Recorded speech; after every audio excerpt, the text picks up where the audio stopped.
I'm going to share with you this testimony style sermon, and this is my personal testimony, how I got my deliverance from demonic attack. I know what it means to live under oppression and fear. I know what it means to spend sleepless moments of your life. I know what it means to live every other day not knowing anything but fear. I know what it means to cry for love from your father, your mother, and that has never existed. As I go further,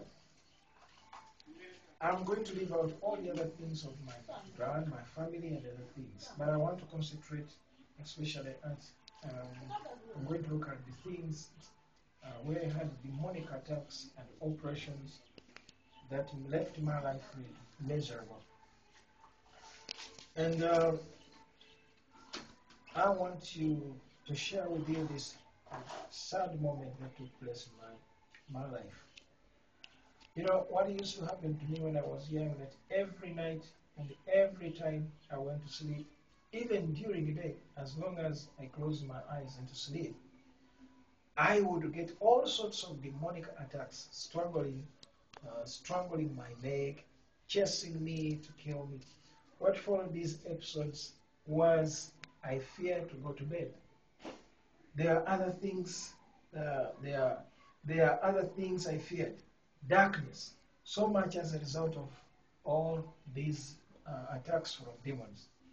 When I finally got saved and saw how the born agains were chasing these demons, I knew my entire time of deliverance had come.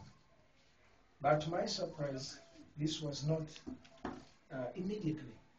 What happened is that instead the intensity of demonic attacks increased upon my life. I had this particular spirit of death that kept chasing me up all my life. It was all over me.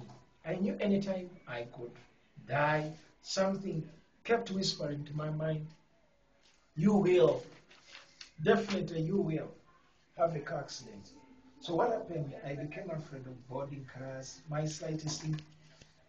You know, even for any slightest thing, if a driver slightly increased the speed of the car in which I'm in, I could get scared to death.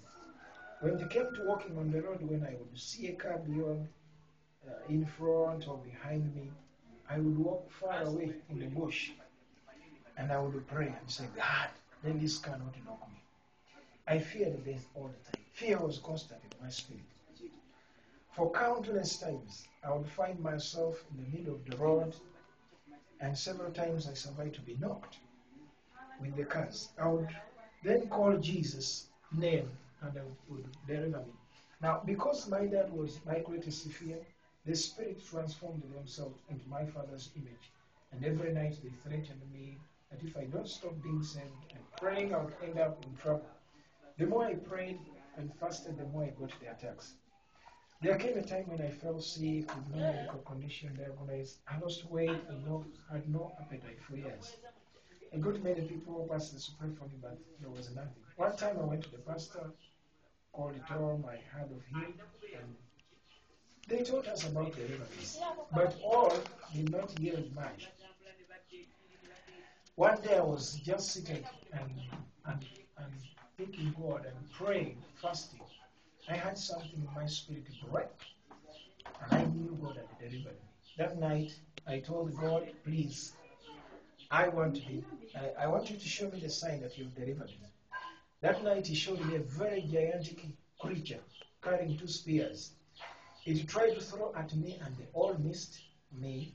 And what happened all of a sudden, there was a hand that came from heaven and grabbed the creature and slapped it to death. And from that day on, that was the end of those nightmares. You may be going through here situations, but I want to tell you that God cares about you.